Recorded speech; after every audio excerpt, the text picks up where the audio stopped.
Bugungi kunda tibbiyot tizimidagi yangilanishlar inson salomatligini asrashda yangi bosqichni boshlab bermoqda. Endi bemorlar shifoxona eshigi oldida soatlab navbat kutib o'tirishmaydi. Yangi ilova orqali uydan turib internet yordamida shifokor qabulxonasiga onlayn navbat olish, qabul vaqti va shifokor ma'lumotlarini ko'rish imkoniga ega bo'lishadi.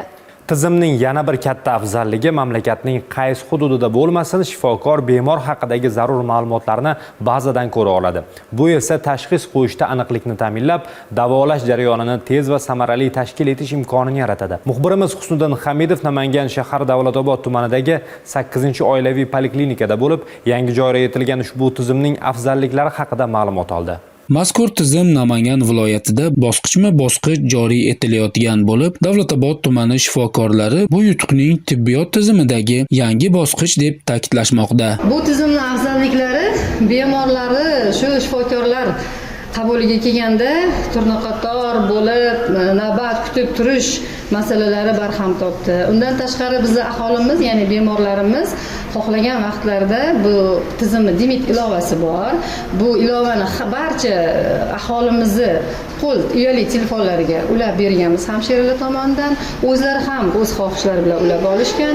Uylardan turib ham o'zlariga biriktirilgan hududiy shifokorlariga bemalol navbat olishlari mumkin. Shu tariqa Dimit tizimi nafaqat shifokorlar ishini yengillatmoqda, balki har bir fuqaroga tez va qulay, sifatli tibbiy xizmatdan foydalanish imkoniyatini bermoqda. Ruslan Inaripov ham xonadonida turib navbat olgan. Tizim ancha vaqtning tejar ekan demoqda. Bugungi kunda mamlakatimiz bo'ylab shifoxonalar bosqichma-bosqich ushbu tizimga ulanmoqda. Yangi axborot tizimi orqali tibbiyotda shaffoflik, tezkorlik va zamonaviylik tamoyillari hayotga tatbiq etilmoqda.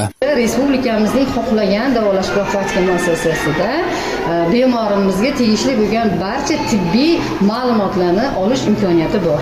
Chunki biz barcha bemorlarni ushbu tizimga yoshligidan, tug'ilganidan boshlab o'sha rejali emlashni olganidan qaysidir kasalliklar, qaysidir dispanser nazoratida turadimi, barcha ma'lumotlarni tizimga kiritib qo'yildi.